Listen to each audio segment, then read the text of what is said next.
तो guys welcome back to my channel polytechnic सफ़र में आपका स्वागत है। जो भी बच्चे पॉलिटेक्निक एंट्रेंस एग्जाम का पेपर देना चाहते हैं वो लोग इस वीडियो को ज़रूर देखें। क्यों देखें? क्योंकि ये सिलेक्टेड क्वेश्चन मैं लेकर आया हूं। क्योंकि ये आप पहला क्वेश्चन देख सकते हैं कि 2017 और 21 और 22 में ऐसे सिलेक्टेड क्वेश्चन मैं लेकर आया हूं आपके एग्ज़ाम के पॉइंट ऑफ व्यू से। क्योंकि एग्ज़ाम बहुत जल्द आने वाला है तो आप लोग इसे पढ़कर जाइएगा और अच्छी तरीके से बेहतरीन ढंग से करके आइएगा। और मैं बता रहा हूं कि आपको अगर टॉप का नंबर 1 कॉलेज लेना है तो जो चीज़ मैं PDF दे रहा हूँ, PDF का सॉल्यूशन करा रहा हूँ अपने वीडियो में, तो इस वीडियो को देखिएगा।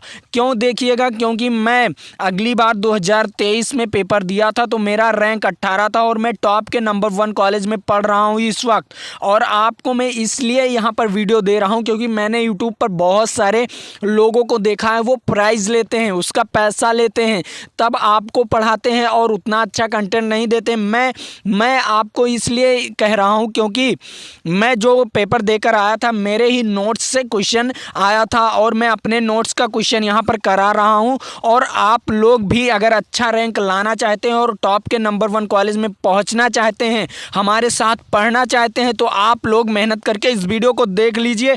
और आप लोग मेरा जितना वीडियो आ रहा है उतना वीडियो को देखिए। आपको कहीं अलग से पढ़ने की ज़रूरत नहीं होगी और आप लोग अच्छा स्कोर करके आएंगे और अपना टॉप का नंबर 1 कॉलेज लेकर जाएंगे। और बहुत सारे बच्चे कह रहे हैं कि मुझे कुछ भी नहीं आता, लेकिन आप लोग कुछ भी नहीं आता तो भी पढ़िए। क्या? तो भी पढ़िए। मैं आपको ऐसा कंटेंट दूंगा क्योंकि वो एग्ज़ाम के पॉइंट ऑफ व्यू से ही रहेगा। तो मैं ज़्यादा समय नहीं लूँगा और ज़्यादा समय मैं आपका बर्बाद नहीं करना चाहता। मैं आपको क्वेश्चन कराने आ गया हूँ और मैं आपको पहला नंबर क्वेश्चन देखने को कह रहा हूँ कि ये पहला नंबर क्वेश्चन है। आप लोग तो किए ही होंगे क्योंकि मैंने इसे होमवर्क दिया था अगले वीडियो में। तो इस होमवर्क को आप लोग किए थे या नहीं किए थे कमेंट बॉक्स में बताइएगा। पहला नंबर क्वेश्चन है, आप लोग देख लीजिए कि परमाणु क्रमांक बराबर होता है किसके बराबर होता है? जो परमाणु क्रमांक होता है वो किसके बराबर होता है? तो मैं आपको बता दूं, जो परमाणु क्रमांक होता है वो इलेक्ट्रॉनों और प्रोटॉनों के क्रमांक उसके बराबर होता है। क्या? इलेक्ट्रॉनों और प्रोटॉनों के संख्या के बराबर होता है। तो यहाँ पर दिया क्या गया है आप लोग देख लीजिए। यहाँ पर दिया क्या गया है? एक ही ऑप्शन दिया गया है। क्या? एक ही ऑप्शन, बी ऑप्शन दिया गया है यहाँ पर इलेक्ट्रॉनों की संख्या के बराबर। लेकिन देख लीजिए आप लोग वहाँ पर अगर प्रोटॉनों और इलेक्ट्रॉनों की संख्या दोनों दे देना तो आप लोग दोनों लगाकर आइएगा। क्या? दोनों लगाकर आइएगा क्योंकि प्रोटॉन बराबर इलेक्ट्रॉनों की संख्या बराबर परमाणु क्रमांक ये होता है। तो आप लोग वहाँ पर भटकिएगा नहीं। बहुत में ऑप्शन दे देगा दोनों, कहेगा इलेक्ट्रॉन और प्रोटॉनों की संख्या के बराबर और उसके बाद कह देगा कि इलेक्ट्रॉनों की संख्या के बराबर, या इलेक्ट्रॉनों की संख्या के बराबर वहाँ पर नहीं दिया रहेगा, आपको दे देगा कि प्रोटॉनों की संख्या के बराबर होता है। तो आप लोग लगा कर आइएगा, उनमें में से कोई एक सही रहेगा, आप लोग लगा के आइएगा। बहुत में दे देगा कि इलेक्ट्रॉनों और प्रोटॉनों की संख्या के बराबर होता है तो आप लोग वो लगा कर आइएगा, ज़्यादा आंसर वो सही रहेगा।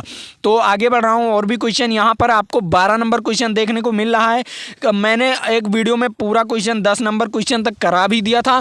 10 नंबर उसमें नहीं कराया था, उसमें लगभग मैंने 35 से 40 क्वेश्चन कराया था। उस वीडियो को जाकर देख लीजिए अगर नहीं देखे हैं तो। अब यहाँ पर आपको देखने को मिल रहा है कि 12 नंबर क्वेश्चन क्या कह रहा है? क्रोमिनियम का परमाणु क्रमांक 24 है। क्या है? परमाणु क्रमांक 24 है। तो इसका इलेक्ट्रॉनिक विन्यास आपको बताना है। कितनी बार पूछा गया है? 2008 में पूछा गया है, पॉलिटेक्निक के 2008 में पूछा गया है। आपको बताना है इसका राइट आंसर क्या होगा। क्रोमिनियम का जो परमाणु क्रमांक है वो 24 है तो इसका जो इलेक्ट्रॉनिक विन्यास होगा वो कितना होगा? तो पहले कक्ष में कितना होता है? 2 इलेक्ट्रॉन होता है, उसके बाद दूसरे में 8 होता है, उसके बाद 18 होना चाहिए। लेकिन अब यहाँ पर 10 तो पूरा हो गया लेकिन हमें 24 पूरा करना है तो इसके बाद बचा कितना? 14 बचा। तो इसका राइट आंसर क्या हो जाएगा? 2, 8, 14 क्या हो जाएगा? 2, 8, 14। अब यहाँ पर इसका राइट आंसर वी ऑप्शन हो जाएगा क्योंकि यहाँ पर ऑप्शन थोड़ा ऊपर नीचे कर दिया है। तो आप लोग यहाँ पर लगा लीजिए कि सी ऑप्शन हो जाएगा। थोड़ा सा मिस्टेक हो गया है टाइपिंग में, तो आप लोग ना अच्छी तरीके से पढ़िए। यहाँ पर क्या हो जाएगा? 2, 8, 18। क्या? 2, 8, 18 होना चाहिए लेकिन उसमें इलेक्ट्रॉनों कम पड़ जाते हैं। जैसे कि 24 है तो 24 को पूरा करने के लिए 18 वाले कक्ष में जाएंगे तो 14 ही इलेक्ट्रॉन तो भरेंगे ना। तो जब 14 इलेक्ट्रॉन भरेंगे तो वहाँ पर 14 कर दिया गया है। अब आपको इसका राइट आंसर क्या हो जाएगा, इसका राइट आंसर ये ऑप्शन हो जाएगा। अब आगे बढ़ रहा हूँ और भी देख लीजिए, यहाँ पर 13 नंबर क्वेश्चन कह रहा है कि जो न्यूट्रॉन की खोज किसने किया, आपको बताना है न्यूट्रॉन की खोज किसने किया। तो मैंने एक सूत्र बताया था उस वीडियो में, पहले वाले वीडियो में मैंने एक सूत्र बताया था कि ईंटा पर नाचो, क्या ईंटा पर नाचो, नाचो का मतलब हो गया ना से आ गया न्यूट्रॉन, क्या आ गया, ना से आ गया न्यूट्रॉन, और ईंटा पर नाचो, नाचो का मतलब चो, मतलब हो गया चैडविक, क्या हो गया चैडविक, क्या हो गया चैडविक। तो न्यूट्रॉनों की खोज किसने किया था, न्यूट्रॉनों की खोज किसने किया था, ये 2011 में पूछा गया है, ये 2011 में पूछा गया है। तो किसने किया था, चैडविक ने किया था। तो पहला ऑप्शन इसका राइट आंसर हो गया, चैडविक ने किया था। ईंटा पर नाचो, नाचो का मतलब ना से आ गया क्या, न्यूट्रॉन आ गया, और चा से आ गया चैडविक। तो इतना आप लोग देख लीजिए। तो क्या हो गया, ईंटा पर नाचो चैडविक किसने किया था, चैडविक ने किया था। तो इसका ए ऑप्शन राइट हो जाएगा। जो बच्चे इसका राइट आंसर जानते थे पहले से ही वो कमेंट करें। आगे बढ़ रहा हूँ, यहाँ पर आपको 14 नंबर क्वेश्चन देखने को मिल रहा है कि परमाणु के मूल कण जो नाभिक में उपस्थित नहीं होते हैं। ऐसा कौन सा मूल कण है जो नाभिक में उपस्थित नहीं होते हैं, क्या ये नाभिक में उपस्थित नहीं होते हैं। तो कौन सा है, तो मैं आपको बता दूं नाभिक में सिर्फ 2 चीज़ें उपस्थित होती हैं, पहला प्रोटॉन दूसरा न्यूट्रॉन। क्या है, पहला प्रोटॉन और दूसरा न्यूट्रॉन उपस्थित होता है। तो आपका कौन सा ऐसा मूल कण है जो उपस्थित नहीं होता, तो इलेक्ट्रॉन जो है ये मूल कण है, लेकिन ये नाभिक में उपस्थित नहीं होता। तो इसका राइट आंसर क्या हो जाएगा, बी ऑप्शन इसका राइट आंसर हो जाएगा। क्या हो जाएगा, बी ऑप्शन इसका राइट आंसर हो जाएगा। आगे बढ़ रहा हूं और भी क्वेश्चन, यहाँ पर 15 नंबर क्वेश्चन देखने को मिल रहा है और कितनी बार पूछा गया है। ये मोस्ट इंपॉर्टेंट क्वेश्चन है और आप लोग इसे लगा लीजिए क्योंकि ये मोस्ट इंपॉर्टेंट क्वेश्चन आपके लिए ले आया हूं।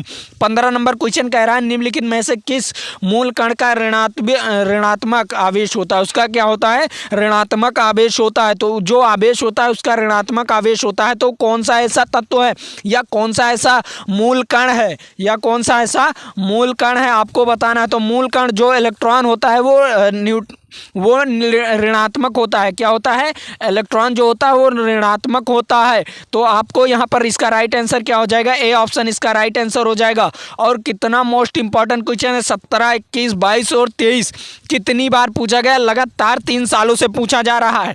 इस बार भी पूछा हो सकता है, पूछा जाए। तो आप लोग ऐसे क्वेश्चन को रट लीजिए, क्या ऐसे क्वेश्चन को रट लीजिए, वहां पर ज़्यादा समय नहीं लगाइएगा।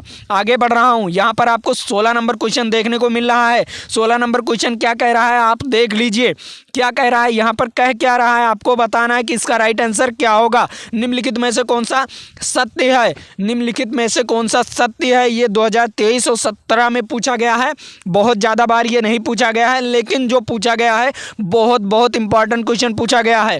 क्या बहुत इंपॉर्टेंट क्वेश्चन पूछा गया है। तो आपने फार्मूले पढ़े होंगे, आप अगर क्लास 10th में फार्मूले पढ़े होंगे, क्या फार्मूले पढ़े होंगे इसका, तो आप जो क्लास 10th में फार्मूले पढ़े होंगे ना, वही फार्मूला यहाँ पर आपको देखना है। तो कौन सा फार्मूला आप लोगों ने पढ़ा था, तो मैंने बताया था एक फार्मूला आपको, पाई बराबर क्या बताया था, मैंने अगले वीडियो में बताया था पाई बराबर होता है NH। एच इसमें क्या है, एच इसमें क्या है ये कमेंट बॉक्स में बताइएगा। और M क्या है, और उसके बाद B और R क्या होता है, V और R क्या है, ये जो इलेक्ट्रॉनों की कक्ष होते हैं ना, जो वृत्ताकार कक्ष होता है उसकी त्रिज्या है, क्या है उसकी त्रिज्या है। R क्या है उसकी त्रिज्या है। और V इलेक्ट्रॉनों का वेग है, क्या है इलेक्ट्रॉनों का वेग है। और M क्या है, M है जो इलेक्ट्रॉनों का द्रव्यमान, क्या इलेक्ट्रॉनों का द्रव्यमान है। और N क्या है, N है कि कितने कक्ष, N कक्षों की संख्या है, क्या है N कक्षों की संख्या है। और आपको यहाँ पर H क्या है, H दिया गया है आपको, जो उसका हीट है ना, उसमें उष्मा जो है ना उससे दिया गया है, क्या है उसकी जो उष्मा है उससे दिया गया है। तो आप लोग यहाँ पर इसे ध्यान से लगा कर आइएगा। तो इसका ऑप्शन क्या हो जाएगा, पहला ऑप्शन इसका राइट आंसर हो जाएगा। क्या हो जाएगा, पहला ऑप्शन इसका राइट आंसर हो जाएगा। ये मोस्ट इंपॉर्टेंट क्वेश्चन है, इससे भी नोट कर लीजिए, क्या इससे भी नोट कर लीजिए। ये मोस्ट इंपॉर्टेंट क्वेश्चन है आपके एग्जाम पॉइंट ऑफ व्यू से, क्या एग्जाम आप पॉइंट ऑफ व्यू से ये बहुत इंपॉर्टेंट क्वेश्चन है, क्योंकि ये मेरे एग्जाम में पूछा गया था। जब मैंने एग्जाम देने गया था ना 2023 में, ये क्वेश्चन पूछा गया था और मैंने अच्छी तरीके से पढ़कर गया था और ये क्वेश्चन लगा कर आया था। और मैं आपको बता दूं ये क्वेश्चन मेरे नोट्स का क्वेश्चन है। जो भी मैं PDF बनाकर लाता हूँ ना, वो मेरे नोट्स का क्वेश्चन है, ये ध्यान में रखिएगा और अच्छी तरीके से पढ़कर आइएगा और पेपर दीजिएगा। मैं टॉप किया था तो आप भी लोग टॉप कीजिए। मेरा 18 रैंक था और मुझे GPL कॉलेज मिला था, मतलब गवर्नमेंट पॉलिटेक्निक लखनऊ। आज भी मैं पढ़ रहा हूँ और आप भी लोग पढ़कर आइए और वहाँ पर कॉलेज लीजिए और ढंग से पढ़िए और कॉलेज लीजिए। टॉप के नंबर 1 कॉलेज में पढ़िए। सपना होगा, हर एक बच्चों का सपना होता है कि मैं टॉप के नंबर 1 कॉलेज में पढूं। तो आप भी लोग पढ़िए और टॉप के नंबर 1 कॉलेज में आइए और प्लेसमेंट लीजिए और पैसा कमाइए। बहुत सारे बच्चे जो भी पॉलिटेक्निक करने आते हैं वो कोई ज़्यादा बड़े परिवार से नहीं होते हैं, उनके पास ज़्यादा उतना पैसा नहीं होता है, इसीलिए वो पॉलिटेक्निक करते हैं और पॉलिटेक्निक करने के बाद छोटा मोटा जॉब करते हैं। जॉब करने के बाद वो अपनी पढ़ाई उसी पैसे से करते हैं। तो बहुत सारे बच्चे ऐसे होते हैं, तो आप भी लोग हैं, मैं जानता हूं जो भी पॉलिटेक्निक का फॉर्म भरा है वो ऐसे ही रहता है। तो आप भी लोग आइए और अच्छी तरीके से पढ़िए। आगे बढ़ रहा हूँ। यहाँ पर आपको 17 नंबर क्वेश्चन देखने को मिल रहा होगा। 17 नंबर क्वेश्चन देखने को मिल रहा है। ये कह क्या रहा है, यहाँ पर सिंपल सा ये कह क्या रहा है कि न्यूट्रॉनों पर आवेश होता है। तो न्यूट्रॉनों पर कौन सा आवेश होता है ये बताइए आप।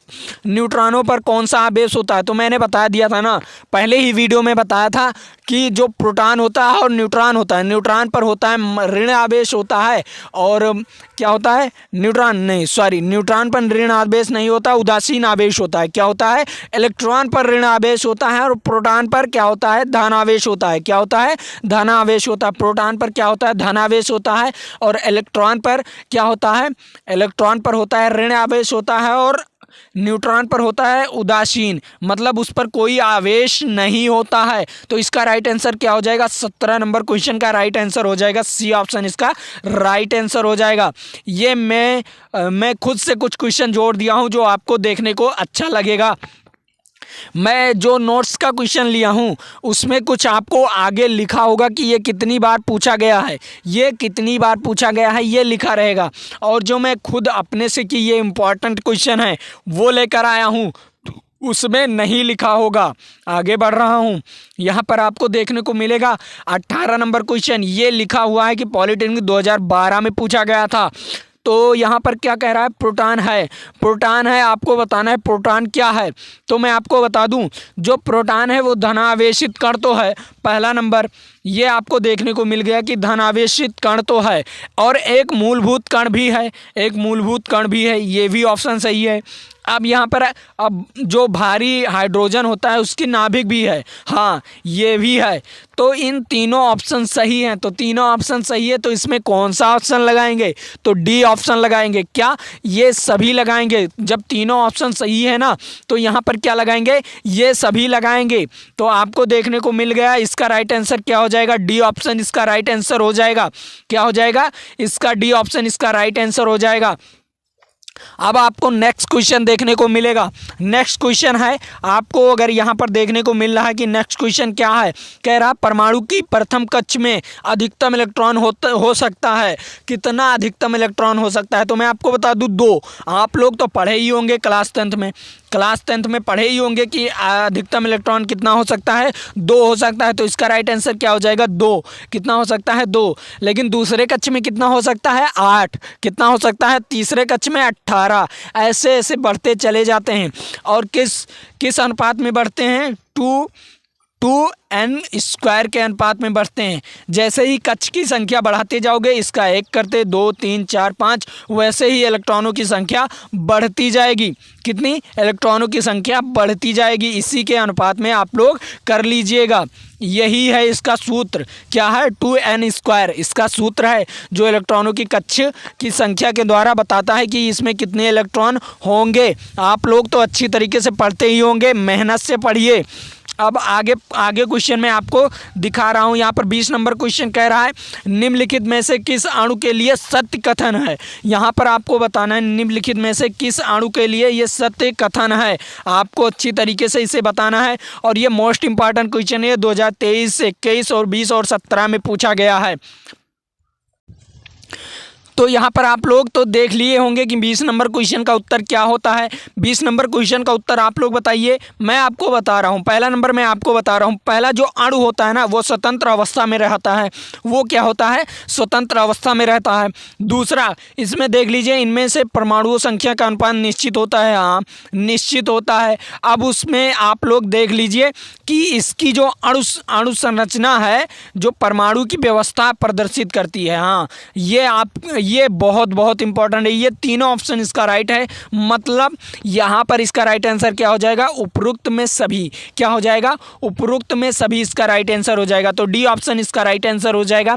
ये सारे गुण उसमें पाए जाते हैं अणु में, ये सारे गुण अणु में पाए जाते हैं। तो आप लोग उपरोक्त में सभी लगाकर आइएगा, क्योंकि बहुत क्वेश्चन इसी रिलेटेड पूछ रहा है कि सभी ऑप्शन उसमें बहुत सारे क्वेश्चंस में सही रहते हैं। क्या? बहुत सारे क्वेश्चंस में सही रहते हैं। तो आप भी लोग लगाकर आइएगा। बहुत सारे क्वेश्चन सही रहते हैं, तो आप भी लोग अच्छी तरीके से लगाकर आइएगा।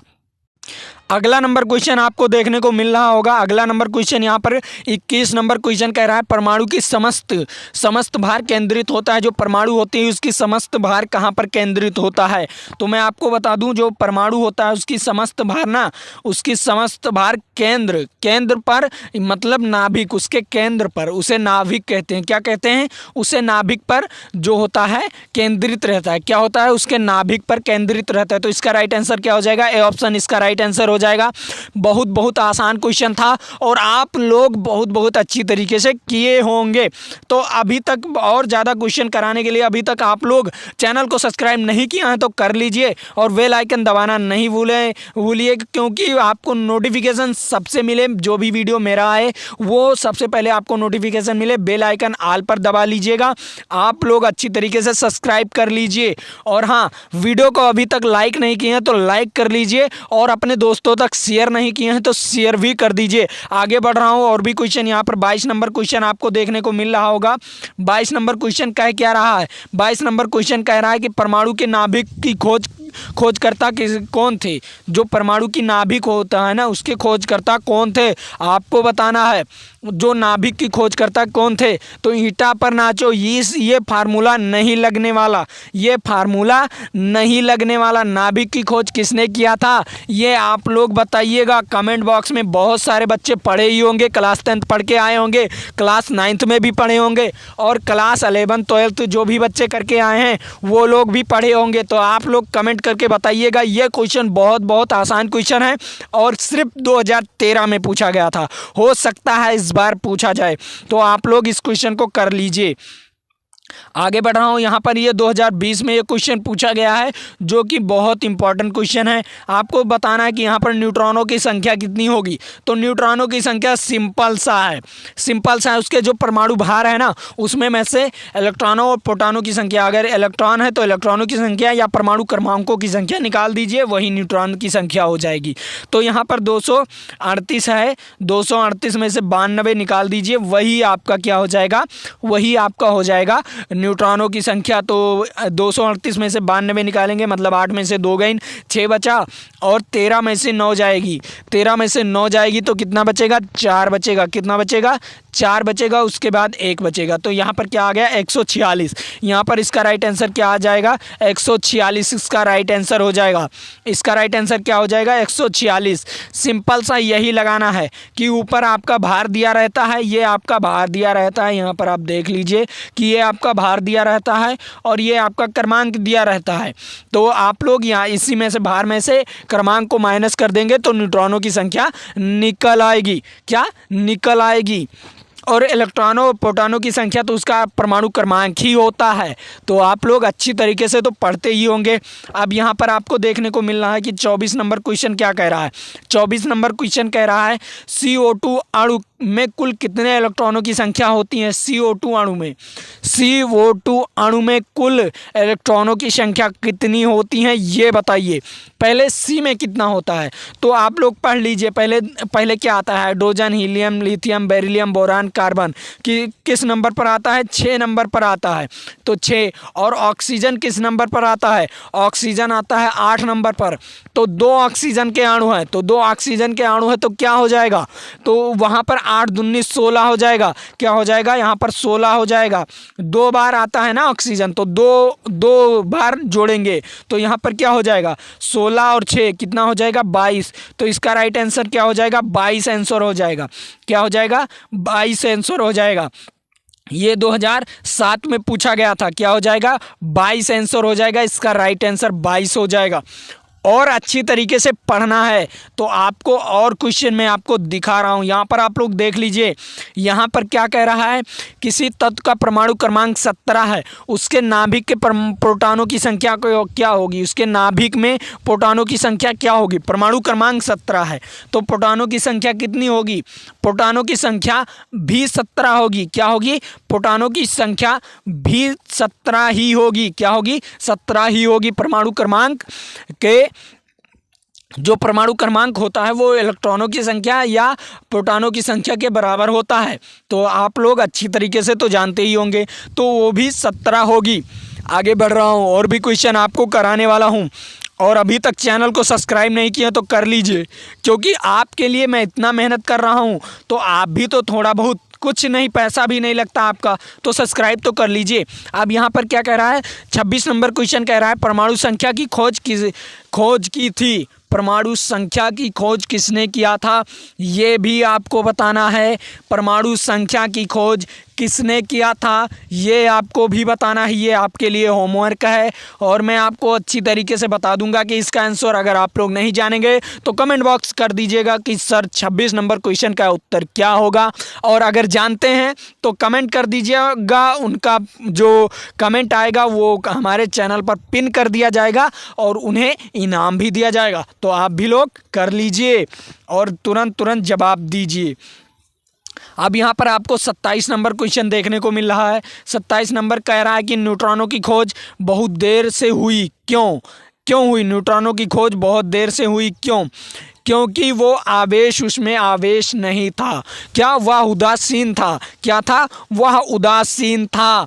पहला नंबर तो ये तो आपको पता चल गया कि वह उदासीन था, मतलब उसमें आवेश नहीं था। उसके बाद न्यूट्रॉन नाभिक में उपस्थित था। पहला नंबर, न्यूट्रॉन जो था वो नाभिक में उपस्थित था, मतलब जो न्यूट्रॉन था वो नाभिक में उपस्थित था। तो क्यों, नाभिक में दो चीज़ था। पहला नंबर प्रोटॉन जो कि प्लस पॉइंट था, मतलब वो धनावेशित था, तो वो तो पता चल जाता था कि इसके बीच में कुछ धनावेशित है। जो उदासीन था वो नहीं पता चलता था। अगर आपको कह दे कि काला रंग आपको दिखाई पड़ेगा या सफ़ेद रंग आपको जल्दी दिखाई पड़ेगा तो आप क्या कहेंगे, मुझे सबसे पहले काला रंग दिखाई पड़ेगा। तो इसीलिए कहते हैं, मतलब सबसे ज़्यादा गाढ़ा रंग जो होगा वो दिखाई पड़ेगा या सबसे ज़्यादा हल्का रंग होगा वो दिखाई पड़ेगा। तो आप कहेंगे सबसे ज़्यादा गाढ़ा रंग दिखाई पड़ेगा। तो वही चीज़ जो प्लस पॉइंट ना वो धनावेशित था, इसीलिए वो दिखाई, मतलब वो महसूस किया जा सकता था। क्या महसूस किया जा सकता था, कैसे महसूस किया जा सकता था, उसके आगे पीछे क्या कर देते, प्लस पॉइंट वाला या प्लस धनावेशित रख देते या ऋण आवेशित रख देते। जब ऋण आवेशित रखते तो वो खींच लेता, मतलब वो धनावेशित था। अगर दोनों का चिन्ह अलग अलग होता, मतलब उसका जो आवेश होता है वो अलग अलग होता है, तो दोनों आपस में चिपक जाते हैं। और जब दोनों का जो धनावेशित होता तो दोनों प्रतिकर्षित करते, मतलब दूर भागते। बस वही चीज़ से वो पहचान लिया जाता था जो प्रोटॉन था। लेकिन जो नाभिक था वो नाभिक में कोई आवेश ही नहीं था, तो ना वो धनावेशित से चिपकता था और ना ही दूर भागता था। तो वही कारण था। अब यहाँ पर आपको सी ऑप्शन देखने को मिल रहा है। सी ऑप्शन कह रहा है कि न्यूट्रॉन जो है मूल कण है। हाँ है, तो मतलब इसका उपरोक्त में सभी ऑप्शन सही है। क्या है, सभी ऑप्शन सही है। तो इसका राइट आंसर क्या हो जाएगा, उपरोक्त में सभी। और मैं आपको 2-3 क्वेश्चन दे रहा हूं आपको लगाने के लिए। पहला नंबर ये क्वेश्चन आप लगाकर बताइएगा, ये क्वेश्चन का उत्तर आप लोग बताइएगा। उसके बाद 28 नंबर का हो गया ना, अब 29 नंबर आप लोग ही बताइएगा, 29 नंबर का आप लोग बताइएगा। और 30 नंबर भी क्वेश्चन, मतलब अब मैं आपको 3 क्वेश्चन दे रहा हूँ, इसका राइट आंसर आप लोग, मतलब यहाँ पर मैंने 30 क्वेश्चन में आपको 5 क्वेश्चन दे दिया हूँ। क्या, आपको 5 क्वेश्चन दे दिया हूँ। चलो मैं 30 नंबर क्वेश्चन का उत्तर बता ही देता हूँ। क्या कह रहा है, रदरफोर्ड एक्स किरणें, जो रदरफोर्ड एक्स के जो किरणें भेजे थे वो किस पर सबसे पहले प्रयोग किए थे, ये आपको बताना है। रदरफोर्ड का जो परमाणु मॉडल वो किस पर पहले प्रयोग किया गया था, तो मैं आपको बता दूं वो सोने के पन्नी पर किया गया था। किस पर? सोने के पन्नी पर किया गया था। किस पन्नी पर किया गया था? सोने के पन्नी पर किया गया था। ये आपको इम्पॉर्टेंट क्वेश्चन है, ये यहाँ पर मैंने आपको इम्पॉर्टेंट लिख भी दिया है कि ये इम्पॉर्टेंट क्वेश्चन है आपके एग्जाम पॉइंट ऑफ व्यू से। तो आप लोग तो इतना कर ही लिए होंगे, और अभी तक चैनल को सब्सक्राइब नहीं किए हैं तो सब्सक्राइब कर लीजिए, और वीडियो को लाइक नहीं किए हैं तो लाइक कर दीजिए, और अपने दोस्तों तक अभी तक शेयर नहीं किए हैं तो शेयर कर दीजिए। और मैं आपको बताऊं अभी तक आपने हमारे टेलीग्राम ग्रुप को ज्वाइन नहीं किए हैं तो ज्वाइन कर लीजिए, क्योंकि वहाँ पर आपको टेस्ट फ्री में मिलता है। क्या? टेस्ट फ्री में मिलता है, और आपका ये PDF भी वहाँ पर फ्री में मिलता है। तो आप लोग डाउनलोड करके वहाँ पर पढ़िए। तो आज के लिए इतना ही। जय हिंद, जय भारत।